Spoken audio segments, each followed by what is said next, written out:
Today, I'm going to show you how to unblock someone on Snapchat in just a few quick steps. Maybe you blocked someone by accident, or you're just ready to reconnect. Whatever the reason, let's jump right into it. First, open up your Snapchat app and tap on the profile icon at the upper left side of the screen. This will take you to your profile page. Next, tap on the settings icon in the upper right corner of your screen. Once you're in the settings menu, scroll down until you see the option for blocked users.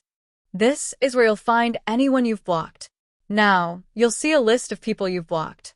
Find the person you want to unblock and tap on the little X or cancel button next to their name. Snapchat will ask you to confirm if you really want to unblock them. Just hit yes, and they're unblocked, just like that. And there you have it. That person is no longer blocked, and you can chat with them again on Snapchat. If this tutorial was helpful, make sure to smash that like button and subscribe for more quick and easy Snapchat tips. Thanks for watching, and I'll see you in the next video.